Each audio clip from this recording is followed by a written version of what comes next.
Hi lovely ones, it's Ethony and welcome to Oracle Wednesday for this week, the 28th of August to the 3rd of September. You are here to pick your pile of cards and to receive a message from Spirit or from your higher self, from your guides and your ancestors. So what I'm going to do now is I'm going to switch over those cameras. You're going to see three beautiful piles of cards. You're going to pick the one that is calling to you and then come on back to this space telling you all about it and showing you your messages and your cards for the week. It's now time to take a deep breath, center yourself, ask your guides, your inner self, your inner compass, your ancestors, what message you need to hear for this week, and then select the pile of cards that you feel most drawn to. This is pile number 1, pile number 2, and pile number 3. I suggest you write down the number as well so that you don't forget once we get those messages started. Once again, pile number 1, pile number 2, and pile number 3. Let's go get your messages revealed. I'm back from picking your pile and let's get right to it. Remember to keep on watching all the way to the end if you want to see the decks that I use this week for Oracle Wednesday, and of course they're always in the description below. So group number 1, pile number 1. I use those words interchangeably, everybody. Let's not freak out. I mean the same thing when I go pile or group number 1. Your first card this week is the 9 of Materials, and here I have this very interesting message that came through, and I'm actually going to do this a little bit differently than I have been doing it the last few weeks. I'm going to show you all 3 cards and give you the message because these really spoke to each other in a very connected way. I mean, they're always connected, but this was just like bang, bang, bang. Everything was really going together. Then we have the 6 of Cups, and we have Valerian, release rigidity. Now, the message of these 3 cards for you, my delightful beauties for group number 1, is that success is a very interesting thing.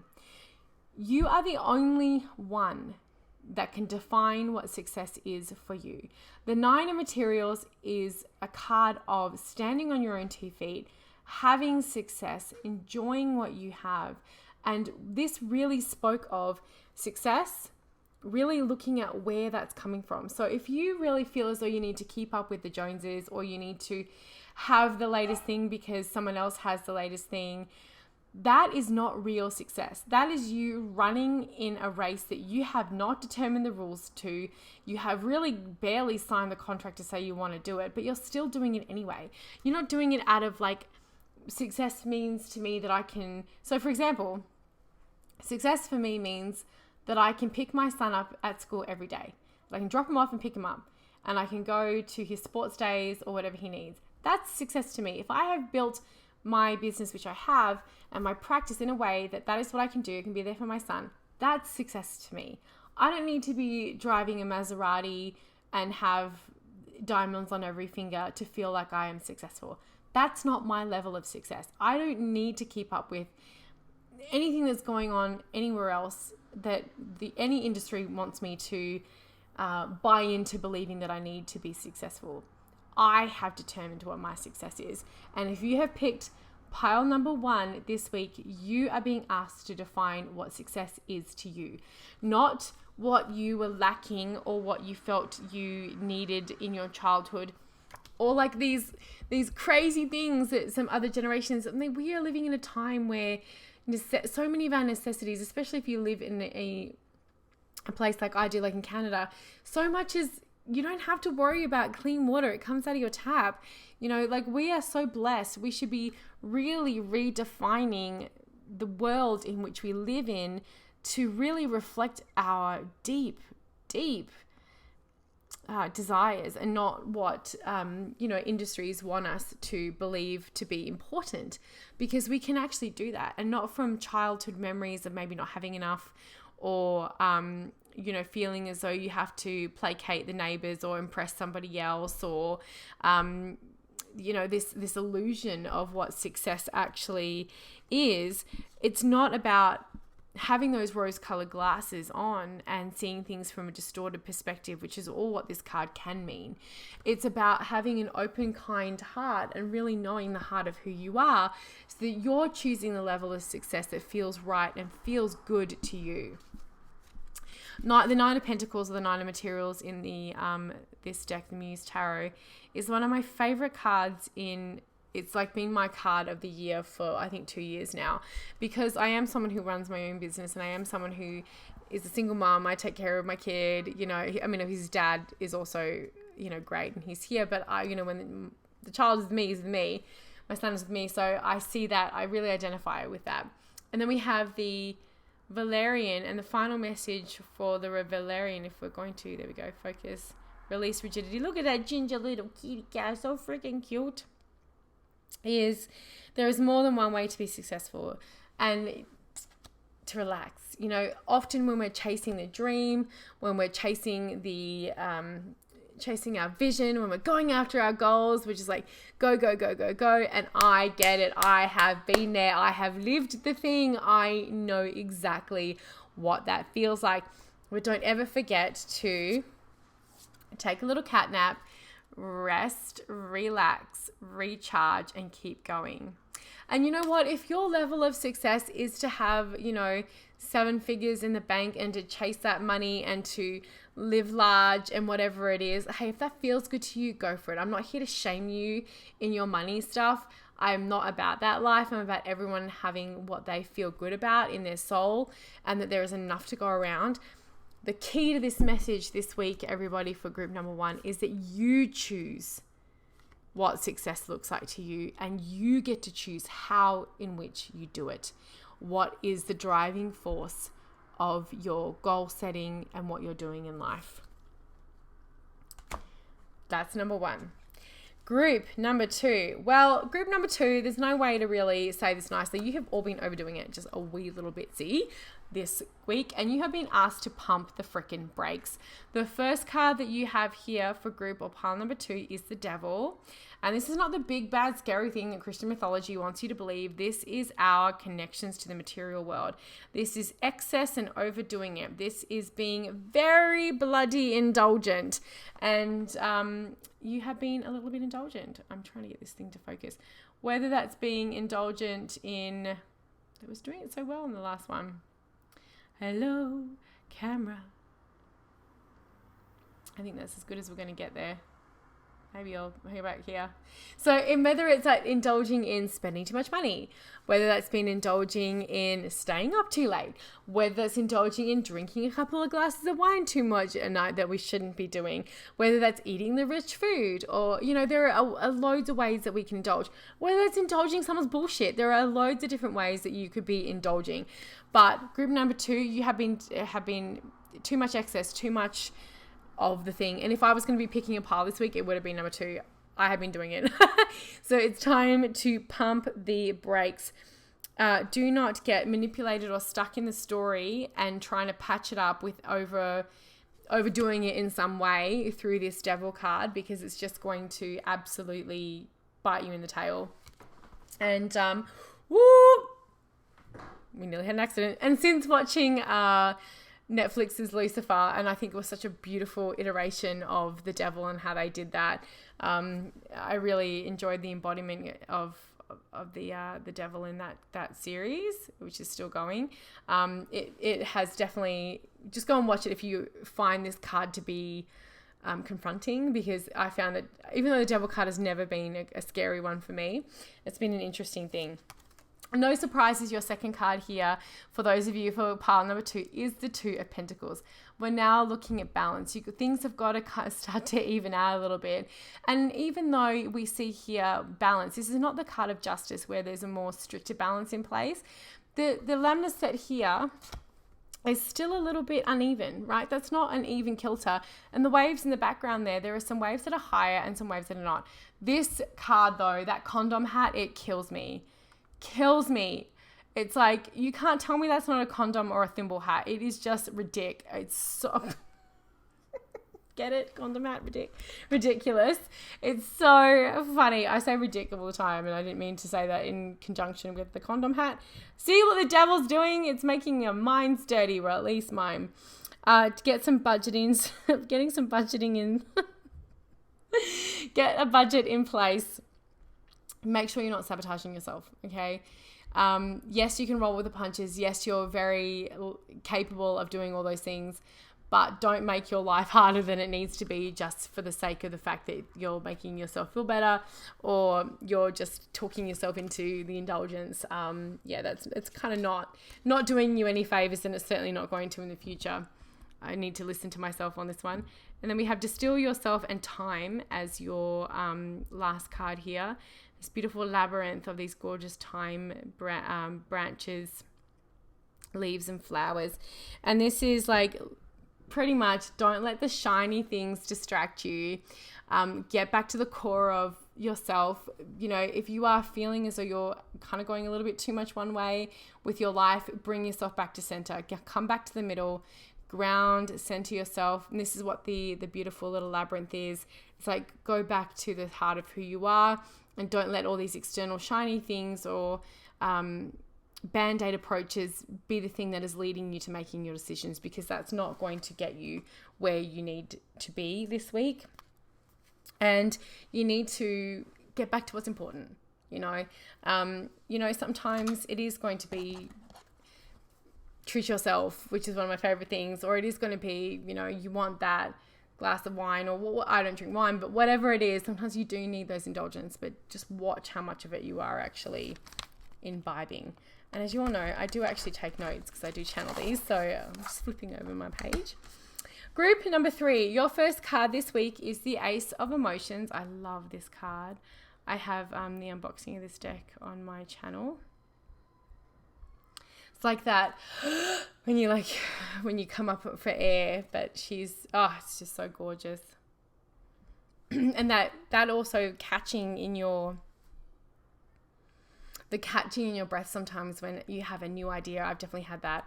Or you have a new emotional connection, or a new opportunity comes in and you're just like that. Your breath almost catches, and it's like, because it hits you in your emotion, right? It hits you in that solar plexus area. Something is coming your way this week, a new connection, a new emotional connection, or a new opportunity. So be very aware and very ready to pounce. Don't be pouncing anyone. Don't be literally pouncing anyone without permission and consent, because consent is sexy. But be aware that there is a new connection out there for you. Then we have the Empress here. And what you're being asked to do until this new connection, new opportunity arises, is to cultivate your space. Get yourself ready.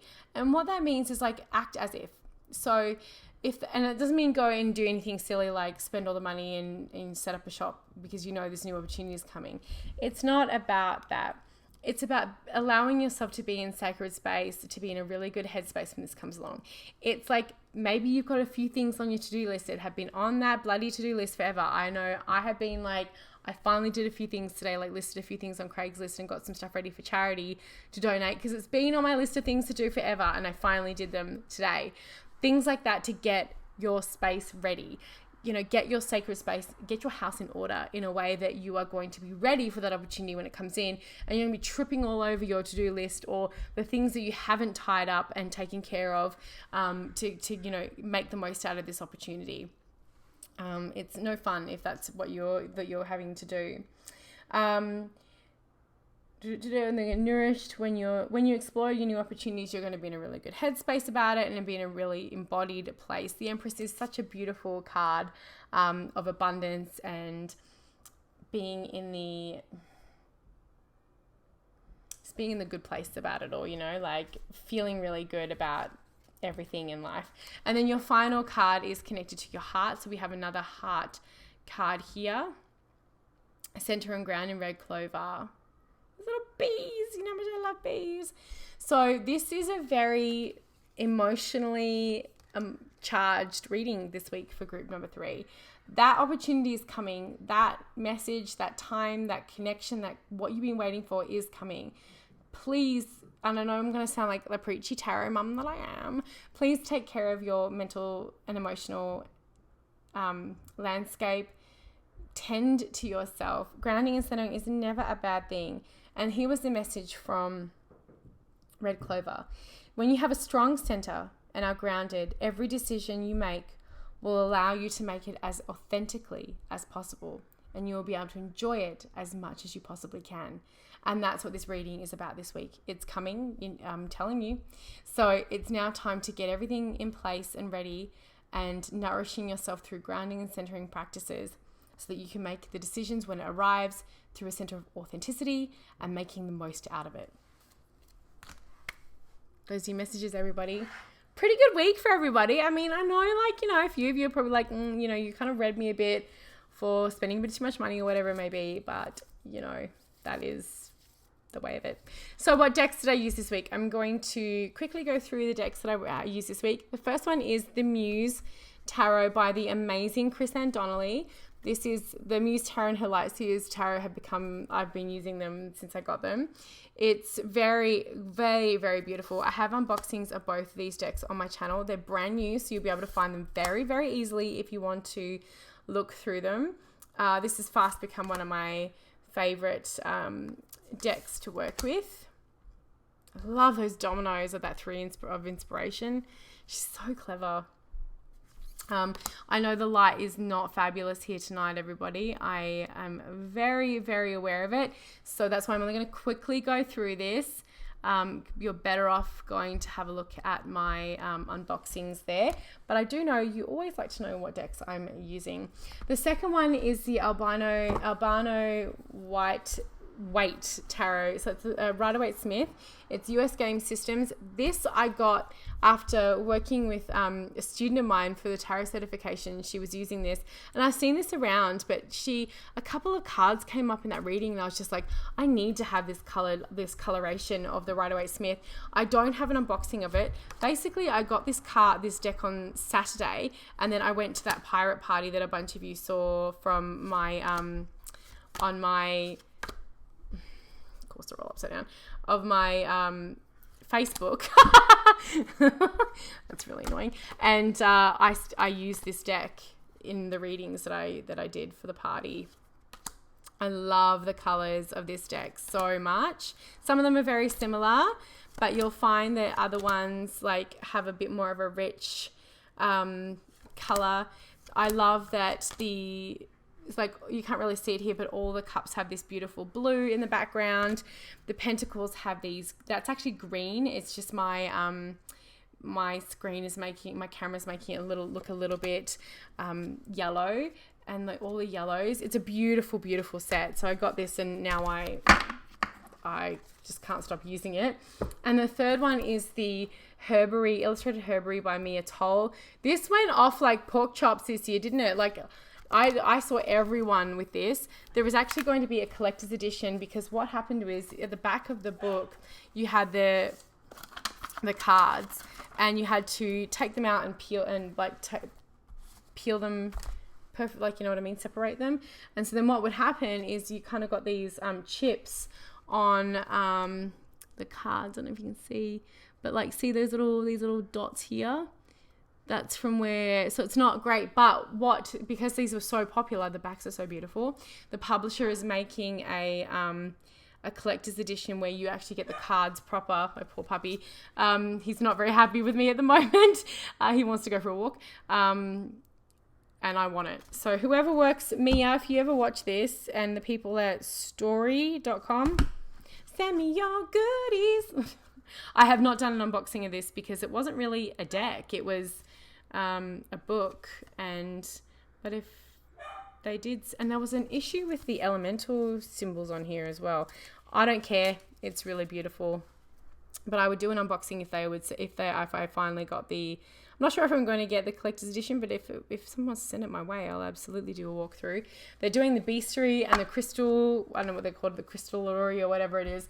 So this series has obviously gone off chops. I absolutely think that it's because of the illustrations. Who is the Kate O'Hara. And even Mia says, your illustrations make this book 1,000 thank yous. And it absolutely does. Like, I want to work with her so hard. So shiny and beautiful and lovely. Before my dog absolutely loses his poor little bananas, he feels like, even though he's been separated from me for all of half an hour and he thinks his life is going to end. So I'm going to go get my pooch. That is Oracle Wednesday for this week. I hope you enjoyed your messages. Stay fabulous. Be wonderful. Shine on. And I will see you all next week. And if you like this, please share it with your friends, because, caring is sharing, and I don't know. If you could, that'd be amazing. Until next time, ciao.